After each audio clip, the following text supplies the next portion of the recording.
Cookie has a new man, Lucius is a free man, and Jamal needs to get his man. This is After Empire. Why you gotta go down and get so low? 'Cause now I gotta go see me some more.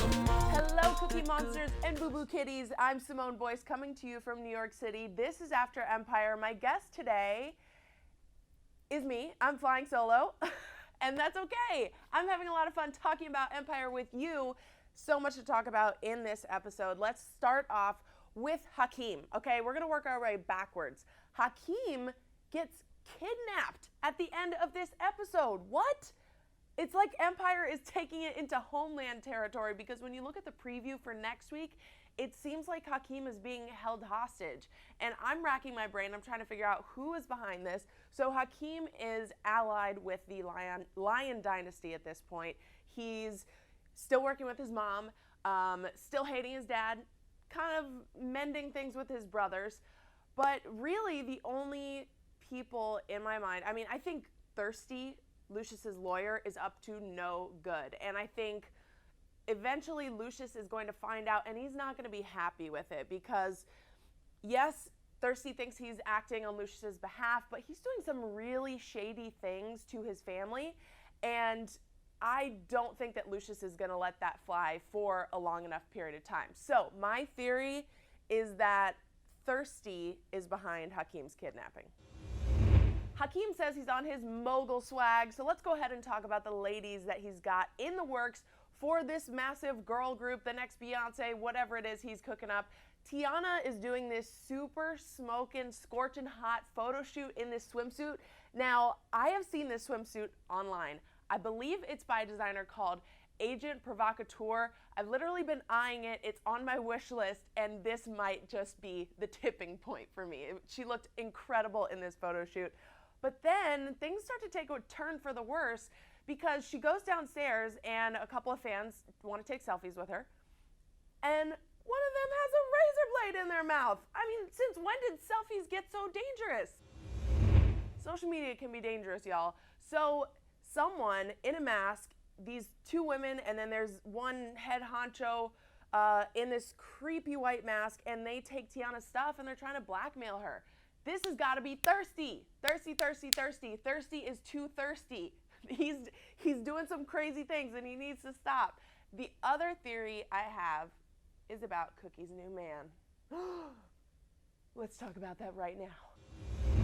So we got to talk about my girl Cookie. She needs some love. She's not with Lucius anymore. She has a new man in her life, played by Adam Rodriguez. You might have seen him in the Magic Mike franchise. Very attractive man. I spoke to Taraji P. Henson about this when I visited the set of Empire in Chicago. Here's what she said about Cookie's love life this season. Adam Rodriguez. Yeah. Is there something going on between Cookie and his character? There's a little spark. I mean, look at him. Seriously. Look at me. And I mean, look at me. Yeah, let's look at her. Okay. We top sides get the credit, too much credit to the men. I mean, we're soft and round and, you know. So lovely. Yes, we smell good. We do smell real good in this room. What is Cookie looking for in a man? She's probably looking for another Lucius, but without the crazy. But the weird thing about this guy is Cookie notices that he's the only one who's stuck around. Everyone else is afraid and they backed out as soon as they hear that, you know, she's been robbed or someone is trying to get inside the Lion Dynasty, and they're very dangerous about the way that they're going about that. So something tells me that Adam Rodriguez's character might not be up to any good. Something tells me he might be bad. That's a better way of saying that. What if he is the one behind the mask? What if he's the one behind the mask in that video with the people who stole Tiana's purse? He is in there with Cookie. He could be trying to get some insider information from her.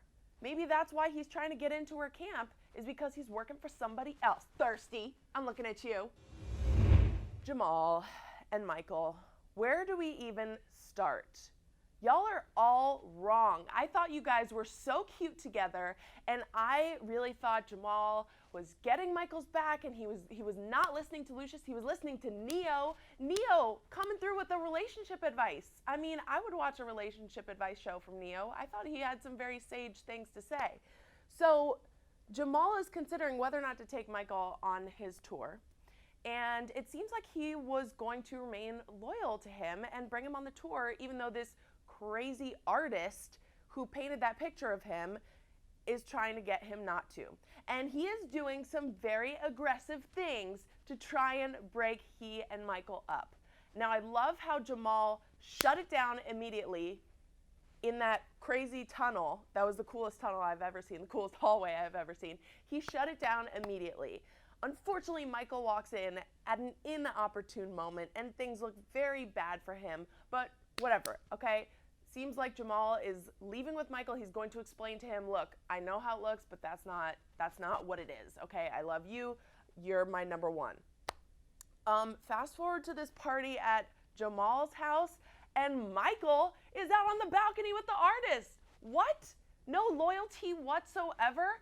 Now, I know from Michael's perspective, he was thinking that Jamal wasn't going to take him on tour, and maybe that he wanted to open a relationship.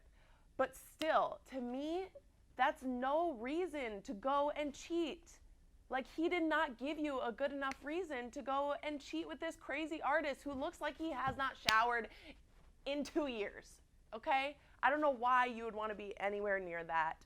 So who knows what's going to happen to Jamal and Michael, but I really like them together. I used to like Michael, but I don't know how I feel about him now. You need to get your act together, Michael, and you need to find your man, and you need to be loyal to him, okay? All right, now I'm about to take y'all to church because that's where Andre is finding himself, and I love this. I think that is so great. We need a moral center in this show, and I think it's beautiful that Andre is trying to make things right with his family members. I mean, we need a good heart to anchor this because everyone else is so bad and so dark and evil. So I really love that Andre seems sincere about trying to turn his life around. And for a lot of people, the best way to do that is to go to church. And baptism is a symbol. It's not, wiping your sins away, but in the Christian church, it is a symbol of a new beginning. And so he invites all of his family members to the church. Surprisingly, Lucius shows up. I didn't think he was going to show up. I didn't think anybody else thought he was going to show up. But he does. And he's also there with Cookie. Love Cookie. Still, I feel like Cookie is still holding down the family. She's the glue that keeps the family together because she's a mother. She loves her sons. She will do anything for them no matter what. I love that Jamal also showed up, even though he had some reservations about how the pastor would feel about his lifestyle. And Hakeem showing up too. I thought Hakeem actually showed some real maturity in this episode when he said to Andre, look, we've all made mistakes. We've all done things we're not proud of. And it's time to set that aside and be brothers again. So Lucius shows up, and I thought that the whole church was going to burn down, but God bless him. He still walked in there. And he's sitting in the pew, looking at Andre, watching him get baptized, and Lucius doesn't let anyone into his heart or his mind. So the only way we're going to get in there is with these flashbacks with Kelly Rowland. And she was mentally unstable, that is very clear. And so Lucius has a warped view of baptism. It represents something that is very painful to him because it seems like his mom almost tried to drown him. I thought this flashback was really telling and really important, and I would love to see Lucius just kind of break down the walls, break down the barriers to someone. I don't care who it is, but I want Lucius to let someone on this show in on the real Lucius. We all know that everyone can act big and bad, in front of the right people, but we all have emotions. We're human, and I want to see more of that humanity of Lucius. We're seeing it through these flashbacks, but I want to see him say it. I want to see it come out of his mouth. So good for Andre. I'm so glad that he is finding peace and serenity in his faith. And I thought it was a beautiful way to wrap up the episode. I'm out of breath. this is all I have for today, guys, on After Empire. I hope you enjoyed this recap. It was a lot to digest this episode. I want to know some of your conspiracy theories because my brain is going a mile a minute trying to figure out who all's doing what. So if you have anything good, clue me in and I will include it in next week's episode. This has been After Empire. I'm Simone Boyce. I'll see you next time. Why you gotta go down and get so low? 'Cause now I gotta go see me some